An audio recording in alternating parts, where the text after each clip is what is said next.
a Deus. Podeis assentar, irmãos. A paz do Senhor a todos. Então hoje nós vamos dar início ao primeiro capítulo aí, no livro de Eclesiastes. E nós vamos ler o capítulo todo, porém nós vamos meditar até o versículo de número 8 hoje. E na semana que vem nós daremos sequência. Todos encontraram?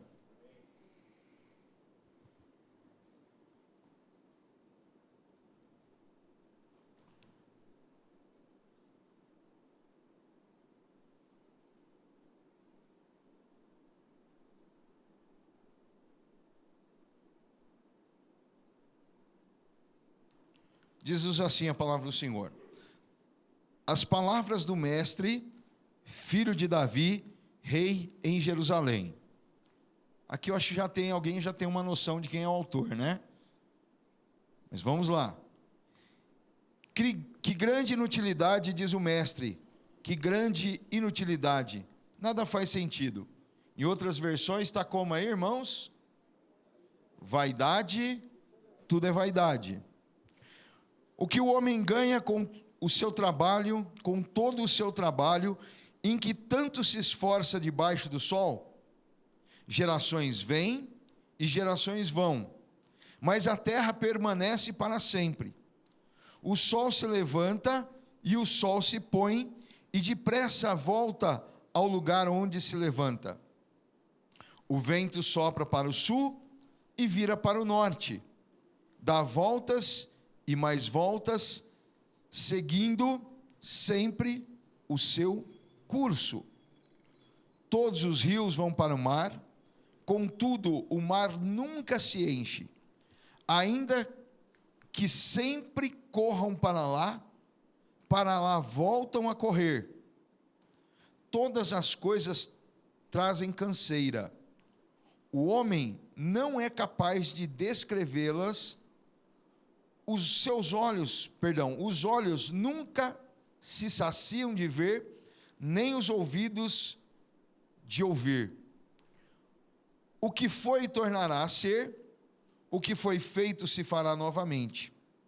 Não há nada de novo debaixo do sol. Haverá algo que se possa dizer: veja, isto é novo. Não, já existiu muito tempo, bem antes da nossa época. Ninguém se lembra dos que vieram na antiguidade, e aqueles que ainda virão, tampouco serão lembrados pelos que vierem depois. Eu, o mestre, fui rei de Israel e em Jerusalém. Dediquei-me a investigar e a usar a sabedoria para explorar tudo o que é feito debaixo do céu. Que fardo pesado Deus pôs sobre os homens. Tenho visto tudo o que é feito debaixo do sol. Tudo é inútil, é correr atrás do vento. O que é torto não pode ser endireitado. O que está faltando não se pode ser contado. Pensei comigo mesmo. Eu me tornei famoso, eu ultrapassei em sabedoria a todos que governaram Jerusalém antes de mim. De fato, adquiri muita sabedoria e conhecimento. Assim, eu me esforcei para compreender a sabedoria, bem como a loucura e a insensatez. Mas aprendi que isto também é correr atrás do vento. Pois quanto maior é a sabedoria, maior o sofrimento. E quanto maior o conhecimento, maior o desgosto. Amém? Uma palavra parece que um pouco pesada, né, irmãos? Não é? Uma leitura muito assim, fria, calculista. E para esse tema dessa noite, irmãos, eu vou usar até uma citação de um filósofo, Nietzsche. O tema é: se queres ser feliz nesse mundo, estrangula a sua consciência. Essa é uma frase de Nietzsche, mas eu quero agregar mais uma coisa: pare e pense. Por quê? Porque talvez as palavras de Eclesiastes soem realmente pesadas aos nossos ouvidos. E quando Eclesiastes era para ter sido introduzido no cânon sagrado, muitos entraram em discordância, não queriam que esse livro fosse colocado no cânon sagrado, porque achavam que, por Salomão estar nos seus últimos dias de vida, e a Bíblia diz que ele havia se tornado um homem idólatra, havia se distanciado de Deus, muitos então achavam que esse livro não seria um livro ideal para estar no cânon sagrado. Mas aprove Deus que ele fosse colocado para que hoje nós pudéssemos estar estudando esse livro, entendendo um pouco mais a respeito do relacionamento do homem com Deus, porque lá no final, nos últimos 2 capítulos, Salomão dá uma interpretação completamente oposta ao que ele vinha falando nesses primeiros capítulos, até chegar no capítulo 11, capítulo 12, é totalmente o oposto. Mas nós vamos entender, à luz do Espírito Santo, o que nós podemos tirar destas palavras deste homem para aplicarmos no nosso dia a dia. Lembre-se que nós sempre temos falado aqui, que a palavra de Deus não é só para ser lida e entendida para aquela época. Não, nós precisamos de entender ela para aplicarmos em nossos dias. Como nós vamos aplicar a palavra de Deus? E eu creio que o Espírito Santo de Deus estará falando aos nossos corações através do livro de Eclesiastes. Confesso para vocês que não é um livro de uma fácil interpretação, é um livro difícil, mas vós tendes o Espírito e vocês têm tudo através do Espírito. O Espírito nos ensina. Amém? E nós cremos que oramos e buscamos em Deus para entendermos a sua palavra e fazermos uma exegese não humana, mas divina, para que nós possamos andar segundo os preceitos de Deus. Então o tema é um tema também bastante pesado. Se queres ser feliz nesse mundo, estrangula a sua consciência. Pare e pense. E é isso que eu quero que você reflita no livro de Eclesiastes comigo, para ver se é isso mesmo, que o que os homens ensinam é o correto. Mas se Deus tem algo muito superior ao que nós aprendemos nas literaturas acadêmicas, dentro das nossas universidades, será que Deus não tem algo melhor para nós, algo superior? E eu quero afirmar para você que Deus tem algo superior para nós. Nós não precisamos de estrangular na nossa consciência. Pelo contrário, é pedir para que o Espírito Santo de Deus inunde a nossa consciência, a nossa mente, para que nós tenhamos a mente de Cristo em nós. Amém? O autor desse livro, como eu disse para os irmãos, está no primeiro verso, né? O autor está ali, o filho de Davi, né? Ele é rei em Jerusalém, rei em Israel. Quem pode ser esse homem? Salomão. Parabéns. Salomão é este homem. Ele é o autor desse livro, né? E esse livro ele foi escrito, irmãos, por volta do ano 935 antes de Cristo, tá? Ano 935 antes de Cristo. Os Salmos, como nós falamos para os irmãos, foram o último livro que nós estudamos aqui. E o Salmo vinha numa sequência de muito relacionamento íntimo de Deus com o homem, né? Nós vimos ali também no Salmo o homem se expressar com Deus, às vezes falar consigo próprio, né? Como ele diz lá, ele se perguntando, se questionando a si próprio. Nós vemos isso muito nos Salmos. E agora aqui nós vemos no livro de Eclesiastes um homem muito sábio, revelando ao mundo, na sua velhice, o que ele acreditava ser o mundo, através das suas experiências próprias. E Deus permite isso? Permite, irmãos, porque Deus, ele é tão maravilhoso que ele não quer que, muitas vezes nós falamos assim, ó, convém que ele cresça e eu diminua, ok, é isso que nós queremos, mas Deus não quer matar a nossa personalidade, porque cada um de nós, Deus deu uma personalidade diferente, mas ele quer que os nossos anseios sejam lançados nele, ele quer que o velho homem seja mortificado na cruz com Cristo, todos os dias, isso sim, mas a nossa personalidade, Deus permite que ela exista, e nós já até falamos aqui, quando você vai ler o original grego, né,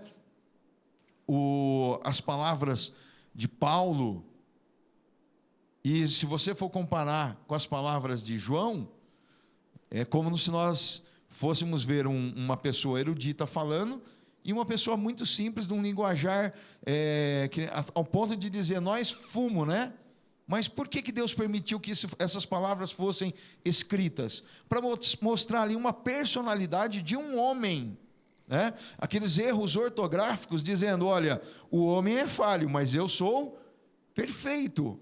Deus permite que todas essas coisas estejam relatadas, para mostrar que a personalidade do homem continua sendo a mesma.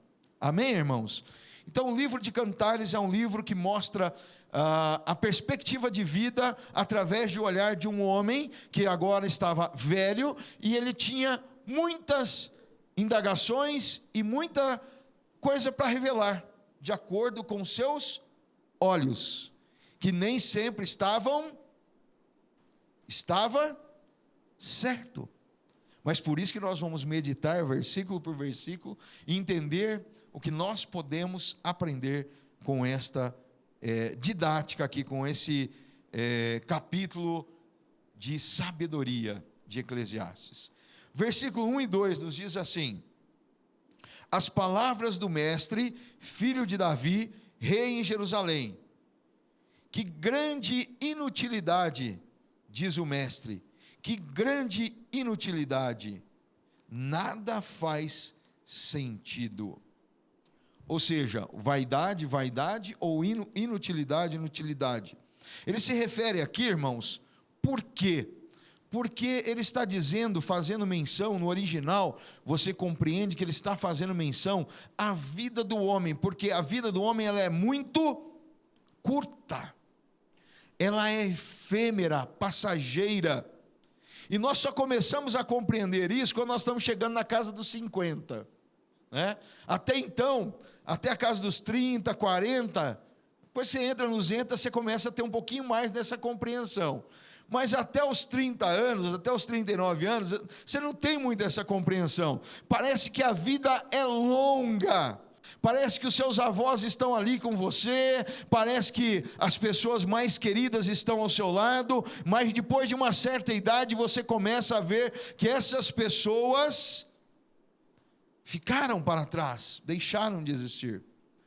Você começa a ver os seus filhos chegando naquela idade que você tinha até os 39, os seus filhos começam a chegar nos 30, 40, e você fala, poxa vida, a vida passou muito rápido. E é nesse sentido que a Bíblia está nos revelando.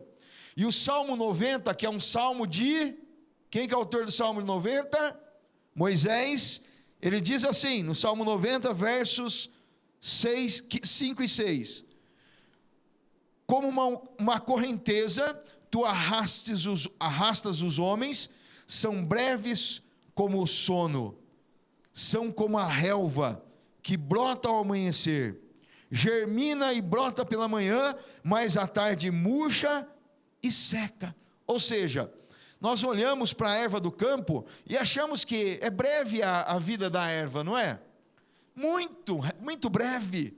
Mas só que também, irmãos, a nossa vida é comparada à erva do campo, porque nós passamos muito rápido aqui na igreja hoje, talvez hoje seja a irmã Silce, a de maior idade, E se eu perguntar para ela, a senhora achou que passou rápido, irmã Silce? Foi rápido? Muito rápido, né, irmã Silce? A vida voa, né? Não vou perguntar a idade dela por educação, né? Né, irmã Silce? Para as mulheres a gente não pergunta. O pastor Paulo a gente pode até perguntar, né? Não, aumentar não pode. Ah, já está um ano a mais, está certo. E a nossa vida, irmãos, por maior que seja, né? Quem falou esse salmo foi um homem que viveu 120 anos. Mesmo nos seus 120 anos, ele achava que a vida era curta demais, breve demais. Jó também, ele dá um relato. Jó 14, versos 10, 11 e 12 nos diz assim: mas o homem morre e morto permanece, dá o último suspiro e deixa de existir. Assim como a água desce do mar e o leito do rio perde as águas e seca, assim o homem se deita e não se levanta, até quando os céus já não existirem, os homens não acordarão e não serão despertados do seu sono. Ou seja, é muito rápido, como as águas que vão para o mar, como o rio que se seca, é muito rápido. Aqueles rios perenes que só enchem na chuva, né? E depois eles secam no inverno. É assim a vida do homem. E o engraçado, irmãos, que se a gente parasse aqui, a gente ia entrar em depressão, né? Pastor, o senhor me trouxe aqui para mim entrar em depressão? Que negócio que é esse? Olha, o senhor está fazendo tanta afirmação negativa aqui. Mas, irmãos, quando a palavra de Deus foi escrita, não é para nós entrarmos em depressão, ficarmos magoados e falarmos assim, realmente não vale a pena correr, porque a nossa vida é rápida. Não, é para você aproveitar bem essa vida. Vire para o teu irmão e diga assim para ele: meu irmão, aproveite bem a vida que Deus lhe deu. É aproveitar com sabedoria. Não é simplesmente pegar e falar, eu vou viver a vida como um louco, desenfrenado. Viu? Isso não é aproveitar a vida.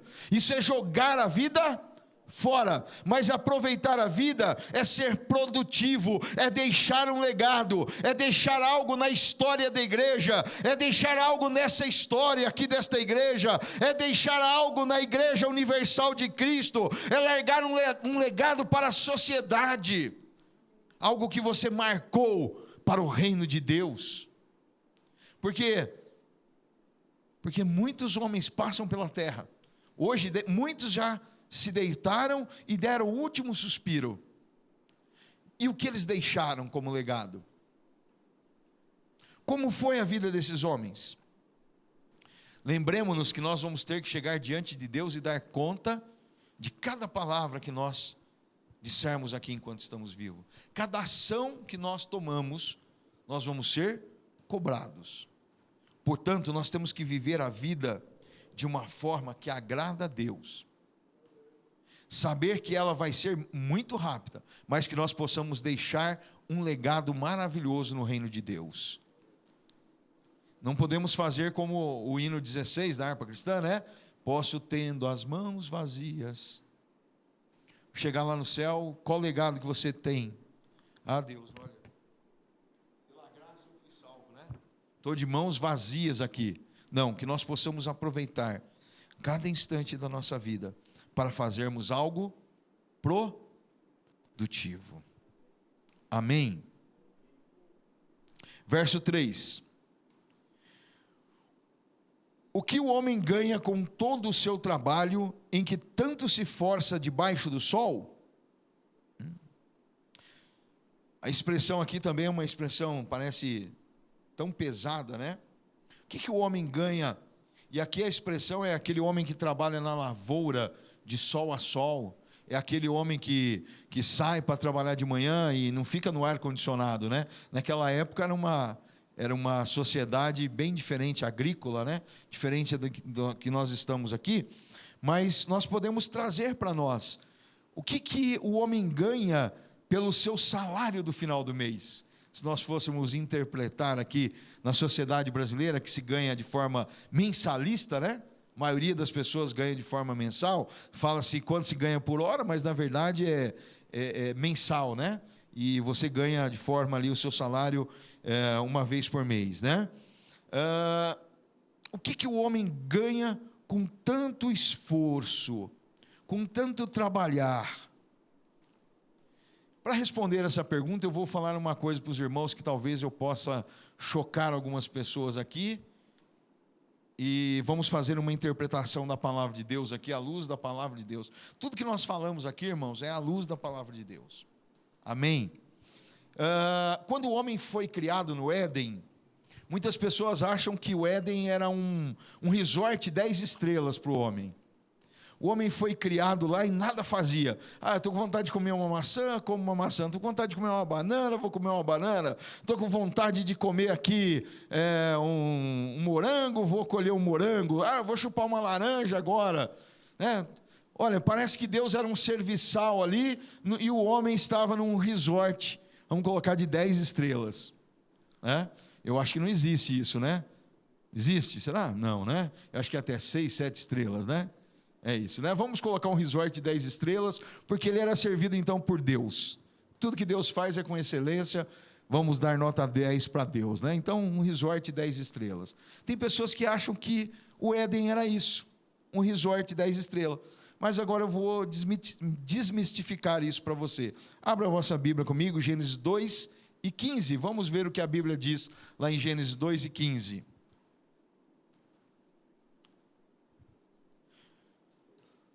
O Senhor Deus colocou o homem no jardim do Éden para, primeiro, cuidar dele, segundo, cultivá-lo. Irmão, isso é trabalho ou é lazer? Trabalho ou lazer? Trabalho. Então, quando o homem foi criado, ele já foi criado para o trabalho. O homem já foi criado por Deus para ser um ser produtivo. Em nenhum lugar na Bíblia, irmãos, nós vamos encontrar algo que seja assim: olha, Deus criou tudo isso para você, descansa, dorme, folga todo aí, fica todo de bom aí, curte bastante aí. Não, pelo contrário, a Bíblia sempre nos incentiva a ser produtivos. Segunda carta aos Tessalonicenses, eu esqueci o capítulo, mas eu acho que é capítulo 3, se não me falha a memória, verso 10, desculpe aqui, irmãos, eu esqueci de colocar o capítulo. Quando ainda estávamos com vocês, nós lhe ordenávamos isto: se alguém não quiser trabalhar, também não coma. O apóstolo Paulo dizendo: olha, não quer trabalhar? Tudo bem, é um direito seu, mas também não coma. Alguém sobrevive se não comer?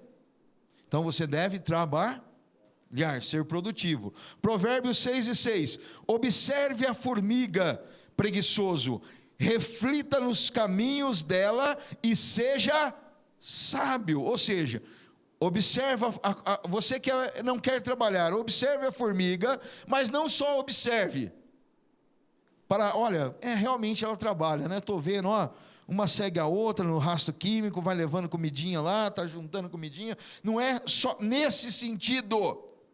E seja sábio, levante da sua cama e vá trabalhar, vai ser produtivo. Provérbios 13:22, o homem bom deixa herança para os filhos dos seus filhos, mas a riqueza do pecador é armazenada para o justo. Então, que proveito há para trabalhar debaixo do sol? Eu não vou trabalhar porque eu vou morrer em breve. Se você for produtivo, você vai deixar herança para os seus filhos e para os seus netos. Pastor, mas eu trabalho há tantos anos e não consegui juntar nada. Mas continue sendo fiel, porque a Bíblia diz que o ímpio está juntando para você, então você só tem que crer. Continue sendo produtivo, continue fazendo as coisas corretas, não abra mão daquilo que é santo, daquilo que é correto, daquilo que é justo. Portanto, pelo olhar da perspectiva humana, olha, tanto faz você trabalhar como não trabalhar, sabe o que vai acontecer? Vai chegar um dia que você vai morrer e você vai deixar tudo para trás, mas alguém vai usufruir daquilo que você conquistou. Alguém vai poder dizer: olha, meu pai foi um homem de valor, minha mãe foi uma mulher exemplar. Você vai deixar um legado, os irmãos da igreja vão se lembrar de você, e tudo que você fez está escrito no reino de Deus, tudo. Amém, irmãos? Então vale a pena trabalhar, acordar cedo, vestir a camisa da empresa onde você trabalha, não ser como daqueles que, eu deixo a luz acesa, a água aberta, deixo desperdiçando tudo. Não, seja aquela pessoa que fecha a torneira, que apague a luz, que desligue o ar-condicionado se não tiver ninguém na sala, seja aquela pessoa que valoriza o seu emprego abençoado por Deus, porque Deus te colocou lá. Se o homem não vê, Deus está vendo.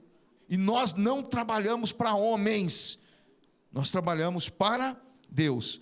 Então, quando alguém nos questiona, será que vale a pena mesmo trabalhar tanto assim? Vale a pena, irmãos, vale a pena. Nós temos que deixar legados, amém?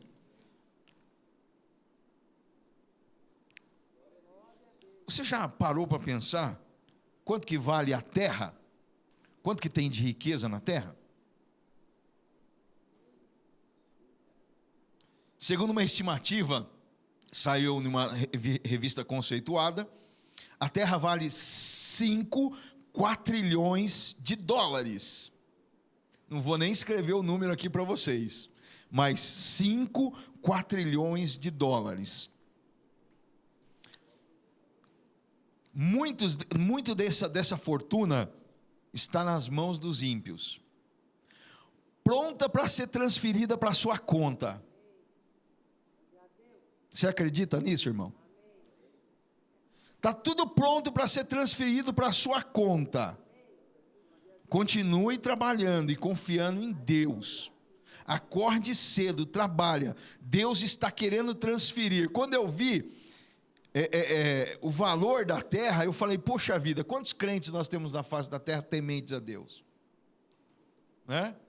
Só que esses dias eu falando com a minha filha, irmãos, eu contei um exemplo para ela de Davi. Quando Davi estava ali em Israel, frente àquela situação, eu perguntei para ela: será que tinha gente orando e falando assim: Deus, mata esse gigante? Quantos acham que tinha gente orando assim? Era normal, eles faziam orações precatórias, imprecatórias, que era: Deus, mata. Não é? Nós estudamos isso nos Salmos. Quantos outros não estavam dizendo lá: Senhor, que esse gigante caia por terra, ele está afrontando o teu nome? Tinha gente orando assim. Tinha muita gente com o joelho dobrado em Israel. Mas sabe o que estava faltando? Gente com coragem para enfrentar o gigante. Gente que estava pronta para receber um pouco desses 5 quatrilhões de dólares aí na sua conta. Estava faltando gente corajosa. Vocês se lembram lá quando Deus manda Gideão enfrentar os seus inimigos? A primeira ordem que Deus diz para ele é o seguinte: mande que os medrosos retornem. Sabe por quê, irmão? Medroso só atrapalha. Por isso, meu irmão, não tenha medo do dia do amanhã. Será que eu vou estar vivo amanhã? Eu não sei se eu estarei vivo amanhã, mas hoje Deus me deu esse presente. Eu vou levantar, eu vou lutar, eu vou batalhar, e eu vou crer que Deus vai me abençoar, que tudo que eu fizer com a obra das minhas mãos, eu vou deixar herança para os meus filhos, para os meus netos desfrutarem da bênção de Deus. Amém? Tem aí 5 quatrilhões de dólares espalhados sobre a terra, só esperando alguém para acessar ali. Seja eu e você um dos que vamos acessar, não para a nossa glória, não para a nossa honra, mas para a honra e glória do nome do Senhor, para que o nome dele seja glorificado, para que nós possamos fazer a diferença também, com dinheiro ou sem dinheiro, irmãos. Porque sem dinheiro eu creio que eu já estou fazendo, mas com dinheiro também eu quero fazer a diferença, né? E Deus, como nós ouvimos da boca do nosso pastor, Deus começa apenas pelas dezenas? Não, unidades, até 9, né? 10 já é uma dezena, mas até 9. Se é fiel no pouco, Deus vai te colocar sobre o muito. Amém? Vale a pena viver cada dia, meu irmão. Não fique deprimido aí, mas eu já perdi pessoas, eu já perdi tantas coisas. Deus tem coisas novas sendo feitas todos os dias, e você está perdendo a oportunidade. Por quê? Porque você está como Nietzsche. Será que vale a pena viver?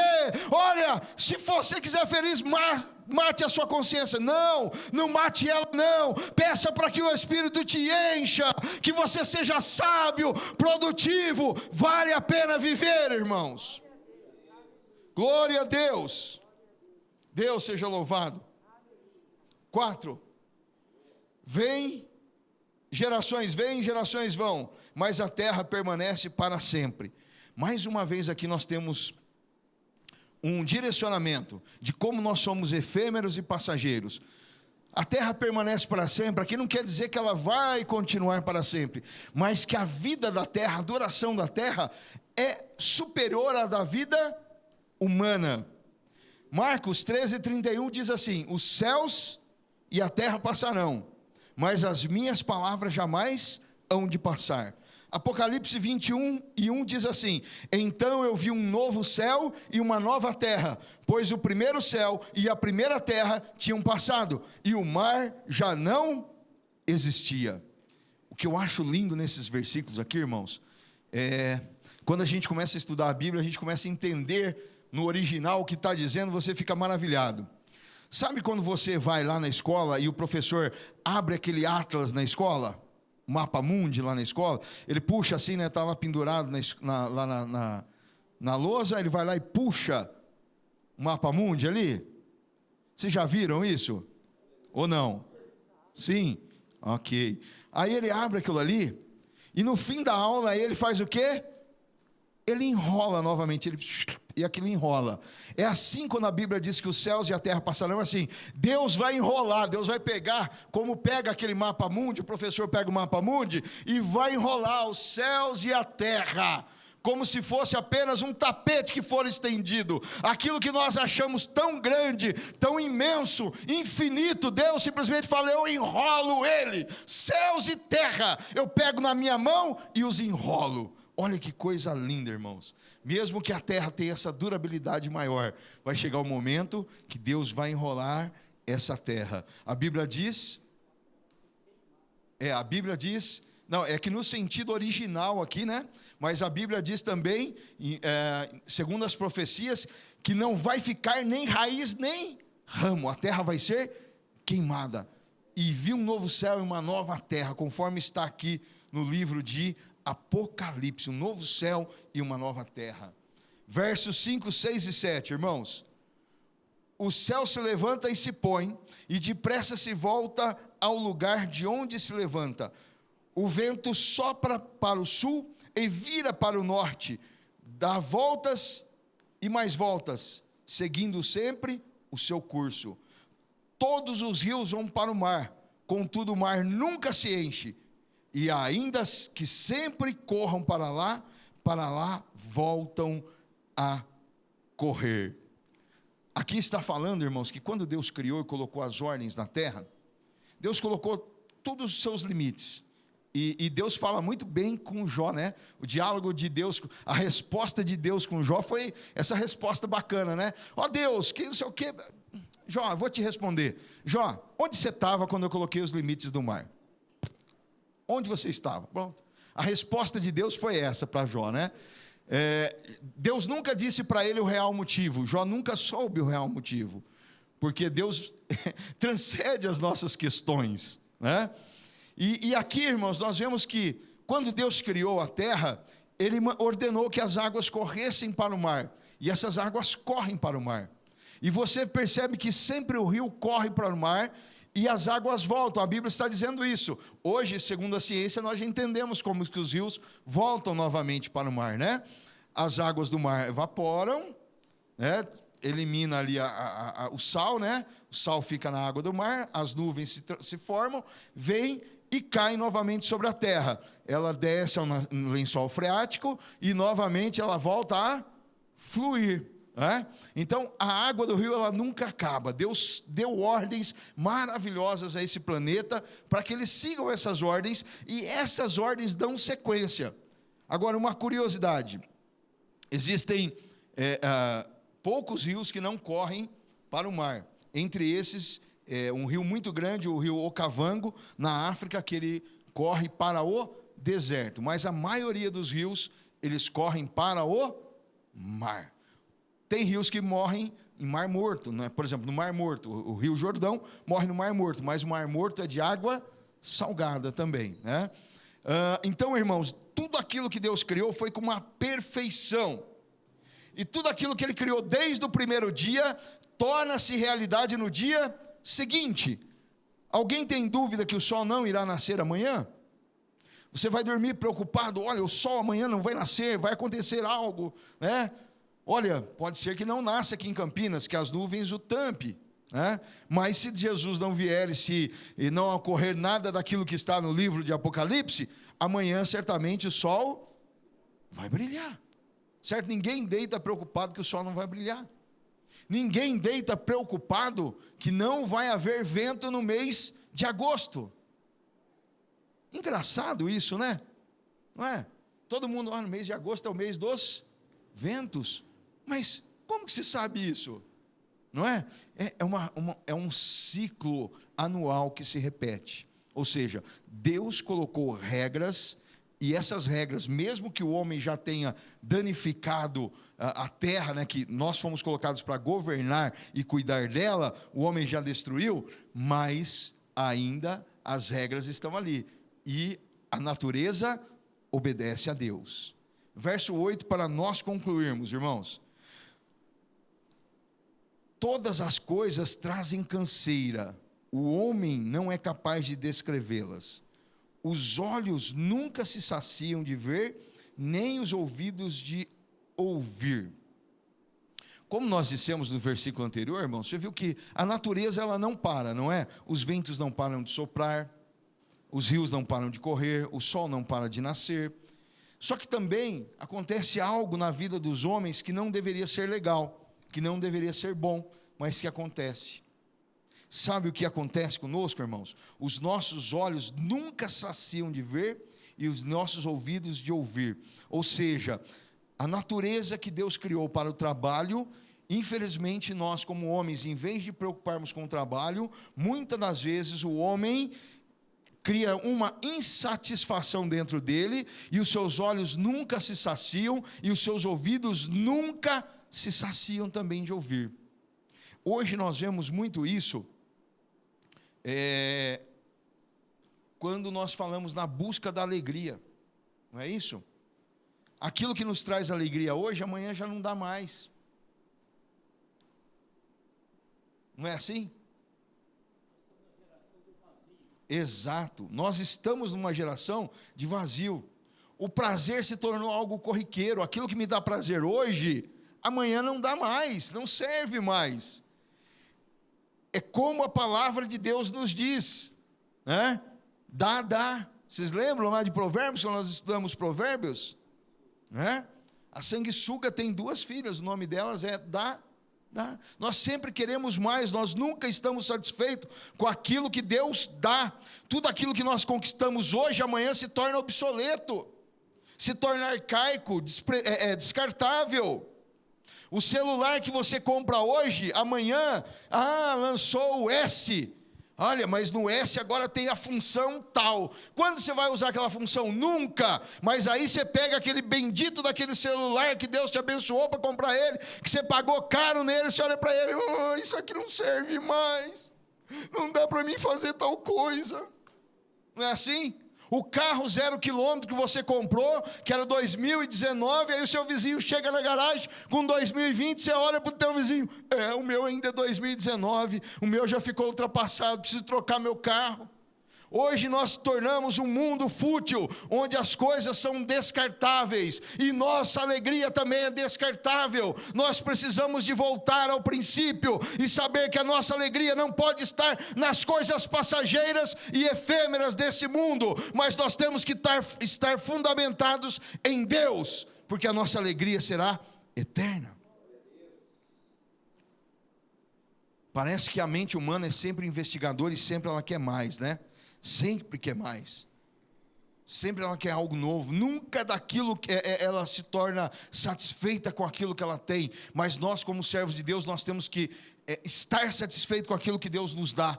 Não é simplesmente falar assim: estou acomodado com isso aqui, não quero mais nada, não vou sonhar, não vou desejar, não vou ter projetos. Não é isso, irmãos. Você pode ter projetos. Você pode correr atrás de novas metas, mas você não pode estar com o seu coração nas coisas terrenas. Você não pode estar preocupado porque um tem um celular que é S e o seu não é S, porque o seu vizinho comprou um carro 2020 e o seu é 2019. Não é nessas coisas que nós devemos estar preocupados. Nós devemos estar preocupados com projetos da parte de Deus, que trazem alegria ao coração do homem. Vocês se lembram lá dos israelitas, irmãos? Quando Deus prometeu tirar eles lá, né? Foi uma festa. Mas quando eles chegaram no deserto, irmãos, logo eles se acostumaram com o maná. O maná já não servia mais para eles, né? Davi tinha várias mulheres dentro do seu palácio, mas aquelas mulheres se tornaram também obsoletas para ele. Precisava de uma mais nova, precisava de uma bonita, que não era dele, que era de Urias. Acabe era um homem muito rico, rei de Israel. Todas as terras que ele tinha. Eu tenho tudo isso de terra, mas a que eu queria mesmo era aquela que está do meu lado ali, ó. Olha, eu queria eram as terras da vinha de Nabote. Olha, eu quero as terras de Nabote, não serve. Todas as terras que eu tenho em Israel não servem, eu quero aquela. Sabe, irmão, insatisfação. A mulher de Ló estava ganhando a sua vida, mas estava insatisfeita. Só a vida dela não servia. Eu precisava de mais. Estava tudo lá. Pronto. Ficou uma estátua de sal. Meu irmão, pense com a mente de Cristo. Se contente com o que você tem. E peça para que Deus te revele coisas novas. Vou te dizer mais uma vez, tem 5 quatrilhões de dólares esperando por você, desde que você tema o Senhor. Romanos 8:36, o apóstolo 36 ao 39, o apóstolo Paulo diz assim: como está escrito, por amor de ti enfrentamos a morte todos os dias, somos considerados como ovelhas destinadas ao matadouro, mas em todas essas coisas somos mais que vencedores, por meio daquele que nos amou. Você é o quê? Vencedor? Mais que vencedor. Será que vale a pena viver? Pois estou convencido de que nem a morte, nem vida, nem anjos, nem demônios, nem o presente, nem o futuro, nem quaisquer poderes, nem a altura, nem a profundidade, nem qualquer outra coisa na criação será capaz de nos separar do amor de Deus que está em Cristo Jesus, nosso Senhor. Amém? Vale a pena, irmãos, ter o amor de Deus e viver uma vida abençoada. Viver uma vida abençoada e próspera em Cristo Jesus. Paulo também diz assim, para nós concluirmos, Filipenses 4:12: sei o que é passar necessidade e sei o que é ter fartura. Aprendi o segredo de viver contente em toda e qualquer situação, seja bem alimentado, seja com fome, tendo muito ou passando necessidade. O que será que Paulo descobriu, irmãos? O que Paulo descobriu? Paulo era uma pessoa que foi bem criado, foi bem educado. Suponhamos, se fosse Paulo tivesse hoje fazendo uma universidade aqui em Campinas, ele era aluno da Unicamp, né? Naquela época seria uma universidade até melhor, Harvard, porque ele estava na melhor universidade do mundo, né? Com os melhores professores do mundo, né? Obrigado, pastor Paulo. Né? Agora, esse homem perde todos os seus, as suas pompas. Ele era principal, ele era fariseu de fariseu. Ele era um homem que tinha uma postura no meio da sociedade, ele era respeitado. Agora ele perde tudo isso, e quando ele perde tudo, ele diz assim: agora eu aprendi a viver bem, aprendi a ser feliz em qualquer situação. Ou seja, ele encontrou Jesus, e quem encontra Jesus pode viver bem de qualquer situação. Eu fico, irmãos, indignado quando eu ouço um crente reclamando e murmurando. Nós não temos que reclamar e nem murmurar, mas nós temos que adorar a Deus e louvá-lo e glorificá-lo por tudo que Ele tem para nós, por tudo que Ele fez, por tudo que Ele é, porque Ele é Deus. Vamos aprender a viver uma vida feliz.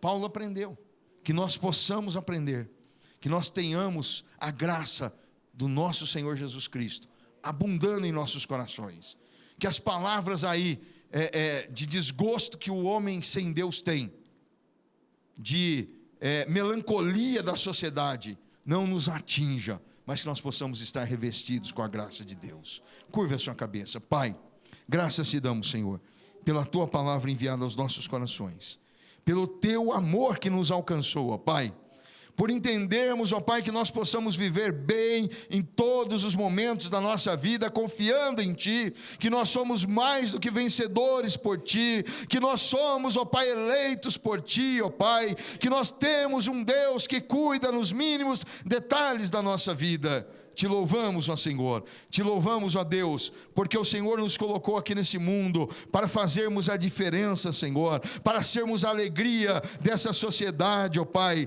dessa sociedade que está vivendo momentos críticos, ó Pai, mas o Senhor nos colocou aqui e nós te louvamos e te bendizemos para isto, ó Pai. Queira, Senhor, usar a cada um de nós das tuas mãos de uma maneira poderosa e especial, Senhor, que cada palavra dita, Senhor, nesta noite, ó Pai, tanto, Senhor, na área espiritual, quanto na área material, quanto na área emocional, ó Pai, possa atingir a vida dos teus filhos, ó Pai, que eles sejam impactados pela tua bênção e pelo teu poder, porque nós cremos nesse poder, sabemos, Senhor, que tu tem poder para mudar circunstâncias, que o Senhor tem poder para mudar a sociedade, poder para mudar o ser humano por completo, e assim nós cremos e enviamos essas palavras de bênção em nome de Jesus Cristo. Amém, Senhor. Deus seja louvado. Vamos aplaudir ao Senhor.